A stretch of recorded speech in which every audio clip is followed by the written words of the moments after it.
Assalamualaikum warahmatullahi wabarakatuh. Hari ini kita akan belajar materi selanjutnya ya teman-teman ya. Kemarin Anda sudah belajar mulai dari fonem, morfem, nah ini lanjut lagi ya kita ke kata, kemudian frasa, kalimat, dan seterusnya. Baik, kita mulai hari ini kita akan belajar ini ya, tataran linguistik ya, yaitu sintaksis. Nah, untuk cakupannya sendiri, kita akan belajar 3 hal. Yang pertama, struktur sintaksis. Struktur itu sendiri nanti kita akan belajar fungsi, kategori, dan juga peran. Lalu satuan sintaksis, ya, mulai dari kata, frasa, klausa, dan juga kalimat. Baik. Yang pertama kita akan belajar terlebih dahulu mengenai struktur sintaksis. Nah, struktur sintaksis ini terdiri atas subjek, predikat, objek, serta keterangan.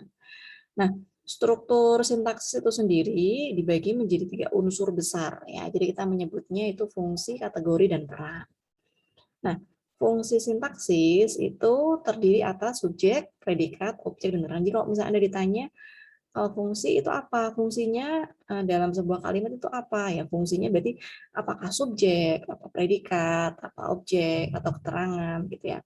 Kalau ditanya kategorinya apa? Kalau kategori itu berarti jenis katanya ya, apakah nomina, apakah verba, atau adjektiva, atau numeralia gitu. Kalau strukturnya itu berdasarkan peran. Jadi misalnya kata ini termasuk pelaku, kemudian pengalaman, perbuatan, keadaan, dan seterusnya. Nah, kita bahas satu persatu ya, mulai dari fungsi sintaksis terlebih dahulu. Yang pertama itu adalah subjek. Ya. Jadi cirinya, kalau misalnya Anda menemukan di sebuah kalimat, bisa dijawab atas pertanyaan apa dan siapa, kemudian bisa disertai kata ini, itu, atau tersebut, dan juga tidak didahului preposisi, itu biasanya disebut dengan subjek. Ya, nama orang, gitu ya, nama benda, itu biasanya subjek. Kemudian kalau predikat itu cirinya jawaban atas pertanyaan mengapa dan bagaimana. Bisa disertai kata adalah, menjadi atau jadi gitu ya. Kemudian bisa juga disertai keterangan aspek. Seringkali artinya tidak selalu. Predikat ini berupa kata kerja ya, seringkali. Kemudian objek itu cirinya adalah berdiri atau berada di belakang predikat gitu. Nah, objek ini bisa berubah menjadi subjek ketika diletakkan pada kalimat pasif ya. Kemudian objek ini tidak didahului oleh preposisi ya, tidak boleh didahului preposisi. Kemudian fungsi yang keempat itu adalah keterangan. Nah, keterangan ini bukan merupakan unsur utama ya teman-teman ya. Jadi kalimat tanpa keterangan boleh-boleh saja. Nah, kalau fungsi yang pokok dalam sebuah kalimat itu ya subjek dan predikat saja. Jadi kalau tidak ada keterangan tidak masalah. Nah, kemudian untuk keterangan ini tidak terikat posisi ya. Jadi boleh di depan, boleh di tengah, boleh di belakang. Mau diubah-ubah letaknya itu boleh-boleh saja ya, tidak masalah. Kemudian biasanya ditandai oleh konjungsi kalau berada di ini ya, anak kalimat. Nah, kemudian yang kedua adalah kategori. Ya. Kalau kategori ini berdasarkan jenis katanya ya. Jadi ada kategori kata benda atau bisa disebut juga dengan nomina. Nah, kalau kata benda ini ya kelas kata yang menyatakan nama dari orang, ya, tempat, semua benda dan segala yang dibendakan. Itu masuk kata benda atau nomina. Kemudian kata kerja ini merupakan kelas kata yang menggambarkan proses, perbuatan, atau keadaan. Kemudian ada juga kata sifat atau disebut juga dengan adjektiva. Ini merupakan kata yang menerangkan nomina. Lalu ada juga kata numeralia atau kata bilangan. Ini kata yang menunjukkan bilangan atau kuantitas. Kemudian yang ketiga, peran sintaksis ya. Ini langsung Anda lihat dulu ya di contoh nih ya. Budi ya, ini kan subjek ya kalau kita lihat fungsinya. Budi ini perannya adalah sebagai pelaku. Pelaku apa? Perbuatannya kita lihat, oh perbuatannya ini mengerjakan. Tugas matematika ini disebut sebagai hasil. Di kelas itu tempat, tadi pagi itu waktu. Gitu. Nah kalau misalnya kita mau buat ini ya, contoh secara lengkapnya ya, antara fungsi, kategori, dan peran, bisa Anda lihat di tabel ini. Jadi ini contoh kalimatnya adalah Paman membelikan Rianti buku kemarin sore. Paman ini merupakan subjeknya ya. Kemudian membelikan ini merupakan predikat. Kalau berdasarkan fungsinya ya itu predikat. Kemudian Rianti ini berdasarkan fungsinya adalah sebagai objek. Kemudian buku ini pelengkap. Tidak ada juga tidak apa-apa ya. Kemudian keterangan ini kemarin sore juga tidak ada tidak apa-apa. Ini keterangan. Kemudian kalau berdasarkan kategorinya, ya paman ini merupakan nomina atau kata benda. Membelikan ini verba atau kata kerja. Rianti ini nomina, ya buku ini juga nomina. Kemudian kalau kemarin sore ini merupakan adverbial keterangan ya ini ya. Kemudian kalau berdasarkan perannya, ya paman ini pelaku, memberikan pekerjaan, Rianti ini sasaran, kemarin sore itu waktu. Gitu. Ini kalau contoh secara komplitnya. Agar Anda lebih mudah untuk membandingkan ya antara fungsi, kategori, dan juga peran.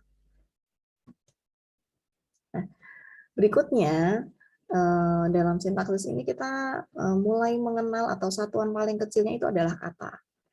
Nah, kalau kita lihat ya menurut pengertiannya ya, jadi kalau menurut Kraft, kata itu adalah satuan terkecil dari sesudah kalimat dibagi atas bagian-bagiannya yang mengandung ide.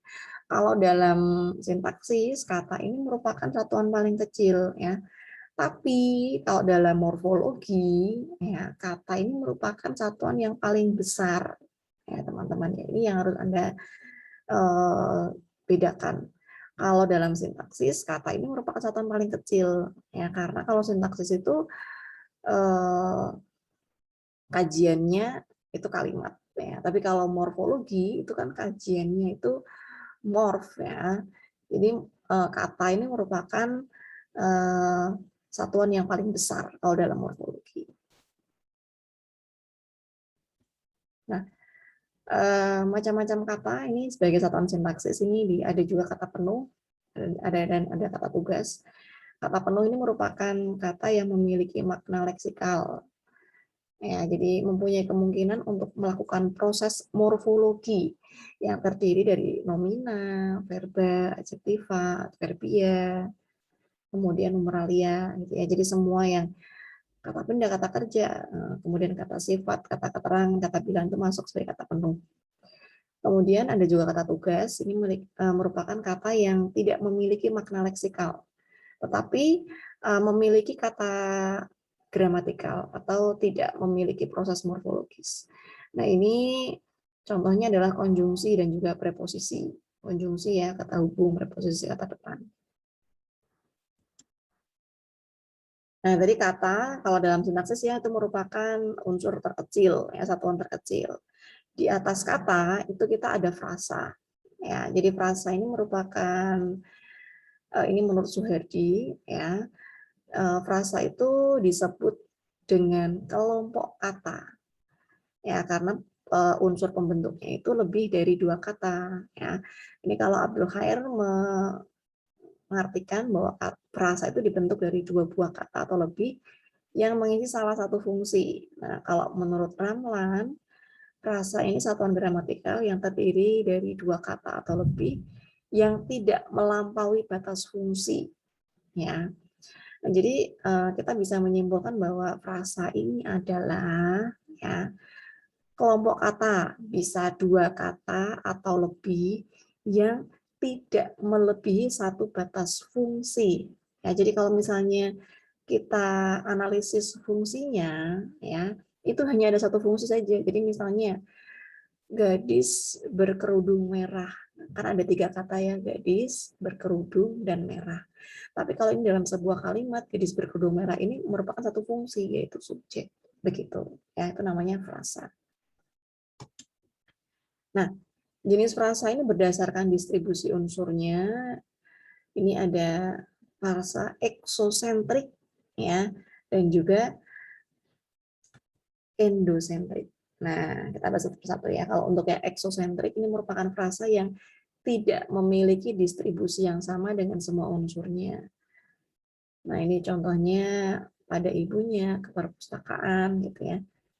Kemudian frasa eksosentrik ini dibagi menjadi 2, yaitu eksosentrik direktif dan juga eksosentrik non-direktif. Kalau frasa eksosentrik direktif itu merupakan frasa yang memiliki perangkai preposisi. Ya, jadi ada preposisinya. Di pasar, dari rumah ke warung. Kalau eksosentrik non-direktif ini yang memiliki perangkai tapi selain kata depan ya, selain preposisi. Nah, biasanya komponen utamanya atau pertamanya itu ada artikulus. Jadi misalnya si kancil, sang fajar, para petani, kaum ya, ada si sang itu eksosentrik non-direktif. Kemudian yang kedua adalah frasa endosentrik ya. Jadi kalau frasa endosentrik itu adalah frasa yang mempunyai distribusi yang sama dengan unsurnya. Ini dibagi menjadi 3. Yang pertama adalah frasa endosentris koordinatif ya. Ini unsurnya setara ya. 1, 2, adik kakak, plus minus, kakek nenek, dan seterusnya. Frasa endosentris atributif ini frasa yang salah satu unsurnya itu merupakan atribut ya. Minggu depan, sedang bekerja, lapangan luas ya. Atributnya ini kalau misalnya minggu depan berarti yang depannya. Kalau sedang bekerja atributnya sedang, ya. Lapangan luas atributnya adalah luas begitu. Kemudian yang ketiga adalah frasa endosentris apositif. Ini frasa yang salah satu unsurnya itu merupakan aposisi. Ya.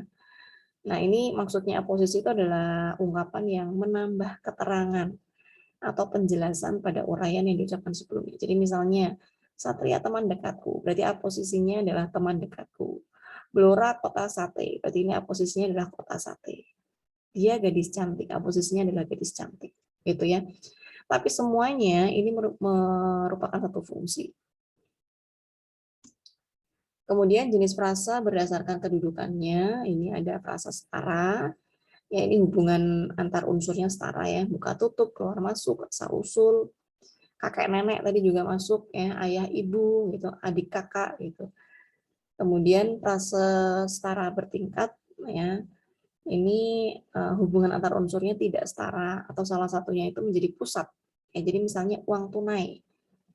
Uang tunai berarti ini pusatnya adalah uang. Keterangannya adalah tunai.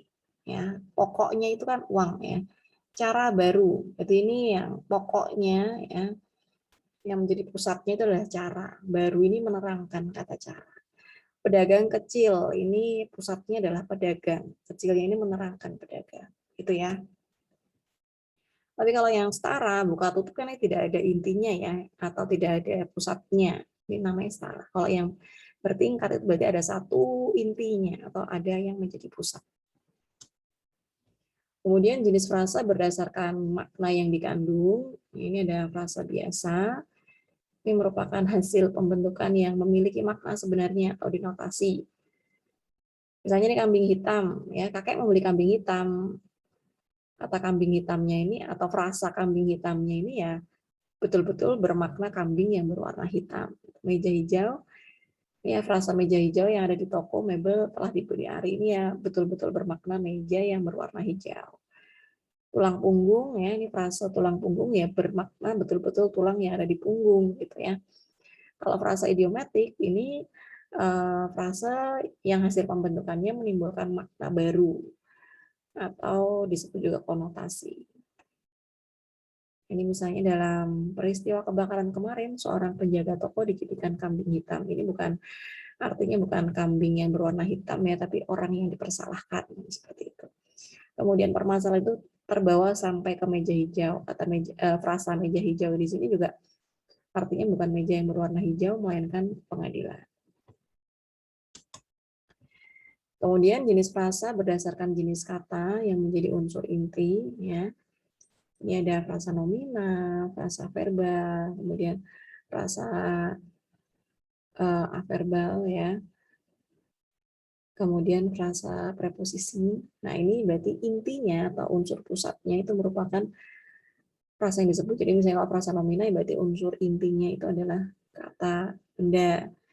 Kalau frasa verbal, ya berarti unsur intinya itu kata kerja, ya, dan seterusnya. Contohnya bisa Anda perhatikan ya, kalau nominal ya contohnya ini misalnya kamar mandi.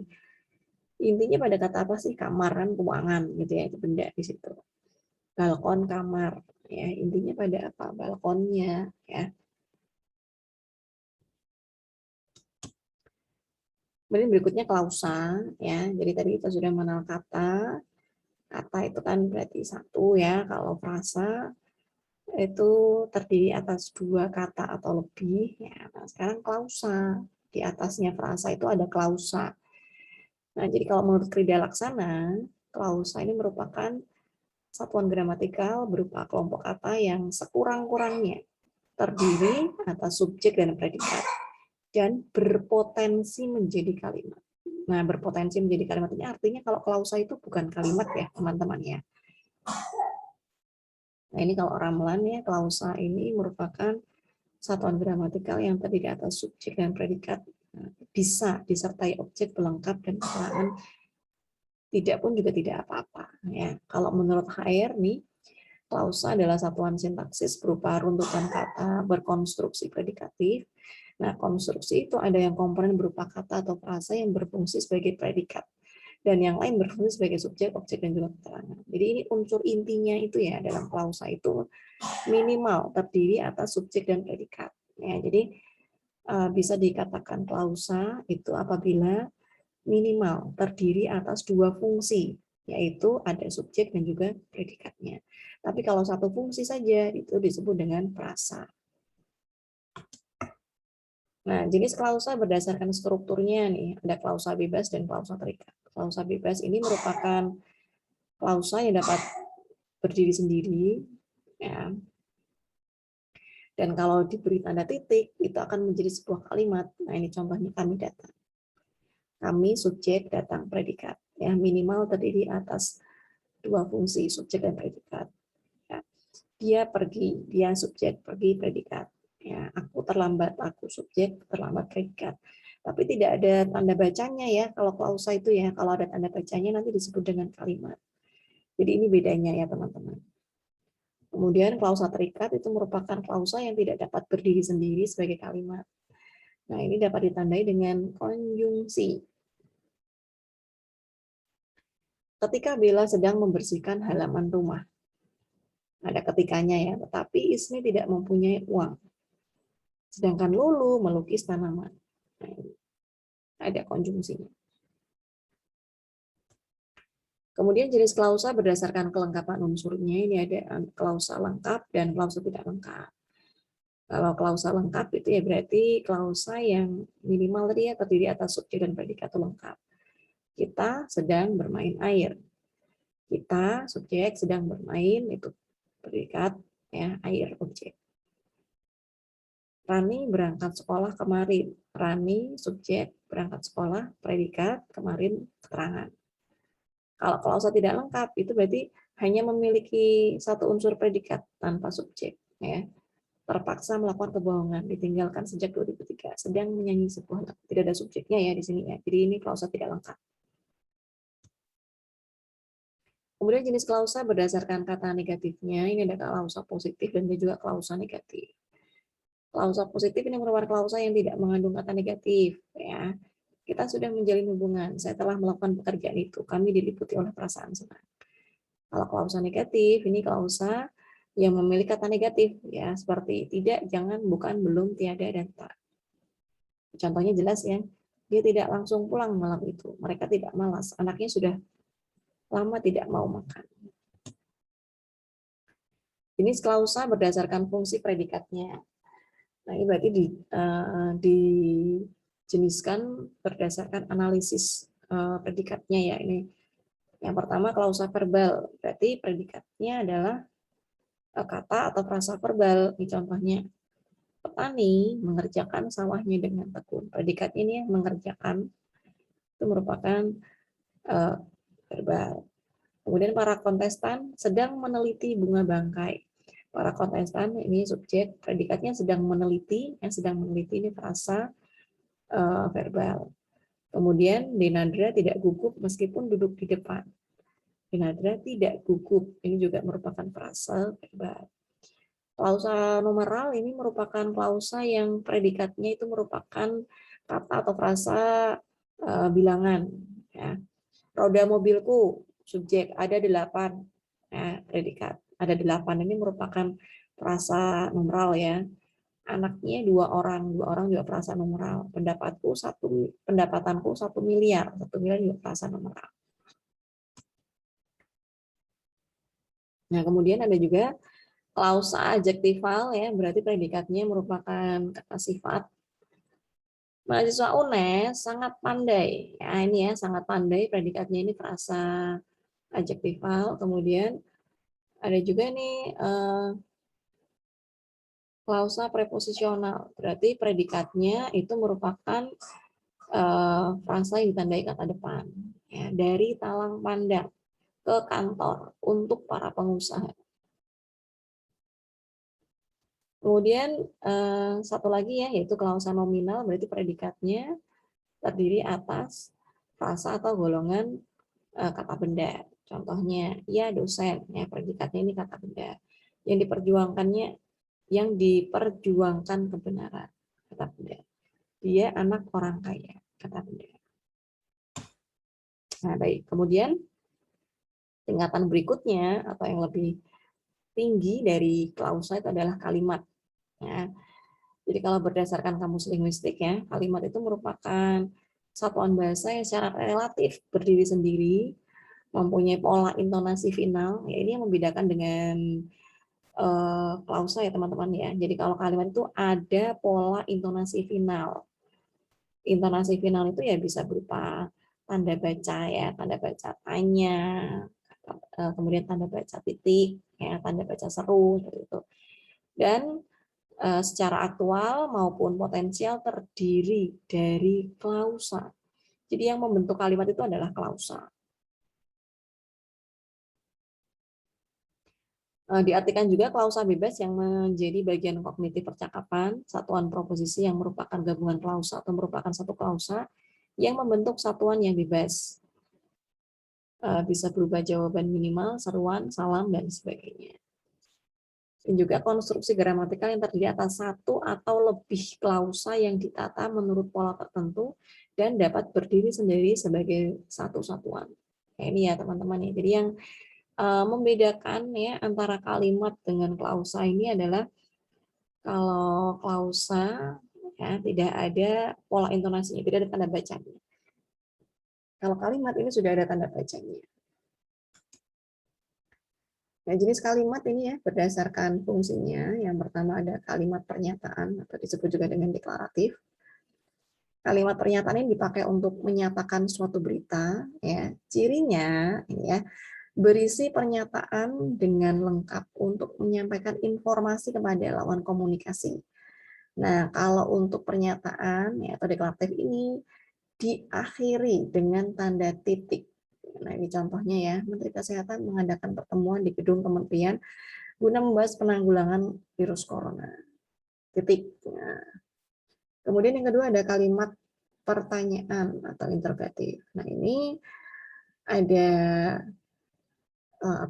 diakhiri dengan tanda tanya ya. Ini ada kalimat pertanyaan yang sifatnya positif dan juga ada yang negatif. Kalau yang positif contohnya, kapan saudara lulus sarjana? Mengapa kau bersikap seperti itu kepadanya? Nah, kalau negatif, mengapa mobil ini dirancang tidak menggunakan pengaman yang lengkap? Bedanya apa ini ya? Ada kata negasinya, tidak. Ya. Kemudian ada juga kalimat perintah atau imperatif. Nah, ini diakhiri dengan tanda seru. Nah, ini ada yang positif dan juga negatif ya. Intinya kalau yang negatif itu adalah terdapat kata yang berupa negasi, ada tidaknya begitu. Kalau kalimat seruan itu kalimat yang digunakan untuk menyampaikan atau mengungkapkan perasaan yang kuat dan mendadak. Beda dengan kalimat perintah ya teman-teman ya. Kalimat seruan di sini ini ya mengungkapkan perasaan. Hebat. Nah, ternyata dia bisa. Nah, rotinya sudah datang. Wow, mengagumkan ya. Kalau yang negatif, aduh, dia tidak jadi datang. Wah, hari ini perasaan tidak memenuhi target. Ya, aku gagal ya. Kalimat seruannya ada kata yang menyatakan perasaan. Nah, kalau jenis kalimat berdasarkan klausa, ini ada kalimat tunggal dan juga kalimat majemuk ya. Kalimat tunggal ini merupakan kalimat yang memiliki satu klausa. Nah, ini Anda ini ya, kalau misalnya ditanya apa sih pengertian kalimat tunggal? Kadang ada yang mengartikan bahwa kalimat yang terdiri atas subjek dan predikat ya boleh gitu ya. Tapi kan kalau ada objeknya juga boleh juga gitu. Nah, jadi kalau ingin mengartikan lebih amannya adalah kalimat tunggal ya kalimat yang terdiri atas satu klausa gitu. Contoh, kami adalah mahasiswa UNES ya. Kami ini subjek adalah mahasiswa UNES predikat. Hasil penelitiannya ini sangat akurat. Hasil penelitian ini subjek sangat akurat predikat. Mereka mempunyai 8 mobil. Mereka subjek mempunyai predikat 8 mobil objek. Kalau kalimat majemuk, nah ini kalimat yang terdiri atas dua klausa atau lebih. Nah, jadi bedanya dengan kalimat tunggal, kalimat majemuk ini ada konjungsinya. Ya, jadi kalau misalnya ada kalimat yang ada konjungsinya, berarti itu masuknya adalah kalimat majemuk. Nah, kalimat majemuk ini dibagi menjadi dua, yaitu kalimat majemuk setara dan juga kalimat majemuk bertingkat. Yang membedakan adalah konjungsinya ya teman-teman ya. Jadi kalau kalimat majemuk setara itu konjungsinya dan, sedangkan, atau, tetapi, lalu gitu ya. Contohnya ini Raka pendiam, tetapi ia pintar. Nah, sebetulnya ini kan terdiri atas dua klausa ya, yaitu Raka pendiam dan Raka pintar kan seperti itu. Nah, kemudian kita lihat hubungan antara klausa Raka pendiam dan Raka pintar. Oh, ini hubungannya bertolak belakang. Berarti kita menggunakan konjungsi tetapi. Raka pendiam, tetapi ia pintar. Nah, ini subjeknya ada dua, Raka dan juga ia, kan begitu. Pendiam, predikatnya juga ada dua, pendiam dan juga pintar. Begitu. Itu ya, menganalisisnya begitu ya, teman-teman. Contoh yang lain nih, misalnya, saya gemar belajar, sedangkan Nai gemar menari. Ini kan terdiri atas dua klausa juga. Klausa yang pertama adalah saya gemar belajar, klausa yang kedua adalah Nai gemar menari. Nah, kemudian kita gabung ya. Saya gemar belajar sedangkan Nai gemar menari. Begitu. Menganalisisnya begitu. Subjeknya ada dua, saya dan juga Nai. Predikatnya ada dua juga ya, gemar belajar dan juga gemar menari begitu. Nah, sekarang kalau majemuk bertingkat, nah ini lebih kompleks ya teman-teman ya. Kalau majemuk bertingkat itu biasanya ada induk kalimat ya yang merupakan kalimat inti dan juga anak kalimatnya. Nah, ini biasanya untuk konjungsinya ada ketika, bila, agar, karena, dengan, bahwa. Ini contohnya. Dengan menurunkan harga BBM, kita berharap kegiatan ekonomi tidak lesu lagi. Hujan turun berhari-hari sehingga menyebabkan banjir di beberapa bagian kota Jakarta.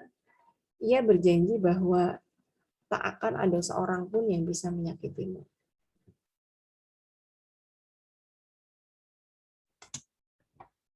Jenis kalimat berdasarkan kelengkapan unsurnya. Ini ada kalimat sempurna dan kalimat tidak sempurna. Ya, kalimat sempurna disebut dengan mayor, kalimat tidak sempurna disebut minor.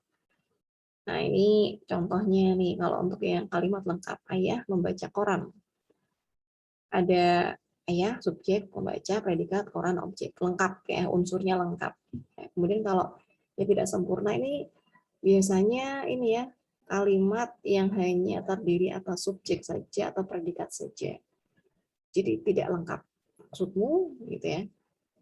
Tidak tahu, Nala di Bali gitu ya. Nala itu kan subjek ya, di Bali keterangan, nggak ada predikatnya. Kemudian contoh misalnya kita memanggil tukang bakso-bakso ya gitu ya. Itu juga kalimat minor. Kemudian jenis kalimat berdasarkan susunan subjek dan predikatnya ini ada kalimat versi dan inversi. Kalimat versi itu polanya SP, S-nya dulu baru P ya. Dokter menangani pasien corona. Dokter menangani gitu ya. Mereka berjabat tangan urut gitu ya. Tapi kalau inversi itu dibalik, P dulu baru S. Matikan televisi itu. P dulu baru S. Kemudian jenis kalimat berdasarkan hubungan aktor dan aksinya. Ini ada kalimat aktif dan kalimat pasif ya teman-teman. Ya, saya yakin Anda sudah tidak asing lagi ya. Kalau kalimat aktif itu ya biasanya ditandai dengan me dan ber. Nah, ini subjeknya berperan sebagai pelaku ya. Ia memesan ayam goreng untuk makan malam. Memesan ya aktif pelaku gitu ya. Ia berjalan gontai, berjalan. San berlari. Berlari. Nah, kalimat pasif ini subjeknya dikenai tindakan. Ini biasanya ditandai dengan imbuhan diter dan juga sufikaan. Seorang pemuda tertabrak, ya, piring dicuci, pasien kemasukan, kan tidak sengaja, ya, dikenai tindakan subjeknya. Kemudian juga kalimat medial.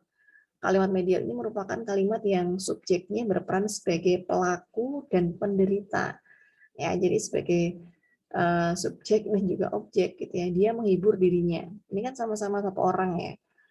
Wanita itu menggantung dirinya. Ya, mereka menyusahkan diri gitu. Kemudian kalimat resiprokal ini merupakan kalimat yang subjek dan objeknya melakukan suatu perbuatan yang balas membalas, saling ya, resiprok. Saya sering tukar menukar barang. Para pembeli ramai tawar menawar. Masyarakat bahu membahu.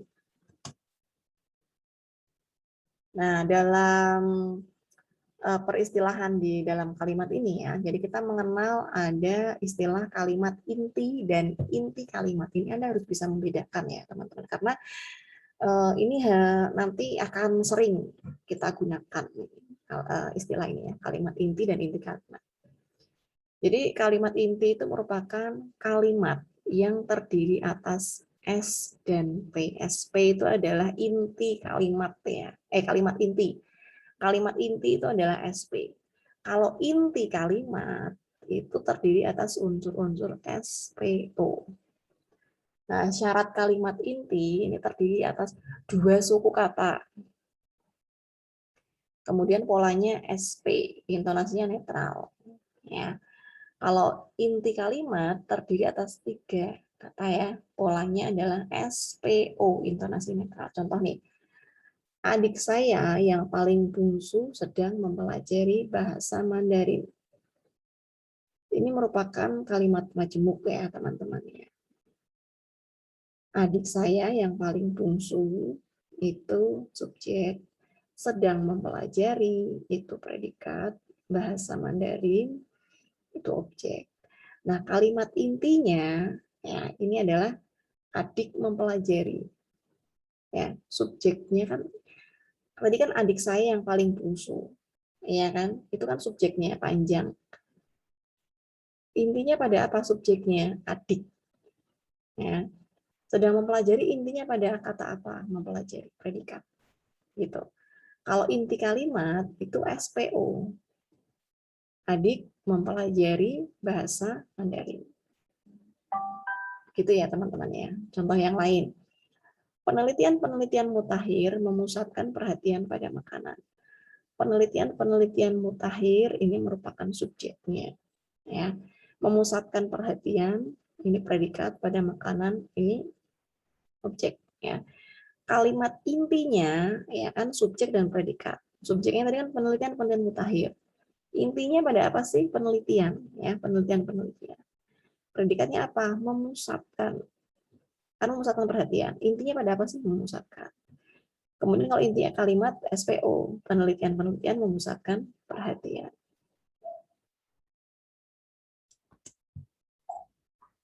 Nah, kemudian kalau kita berbicara mengenai kalimat efektif, ya, kalimat itu berarti kita juga harus belajar bagaimana kita membuat kalimat efektif, ya. Jadi kalimat efektif itu merupakan kalimat yang dapat mengungkapkan maksud penutur atau penulis yang dapat dipahami oleh pendengar atau pembaca secara tepat.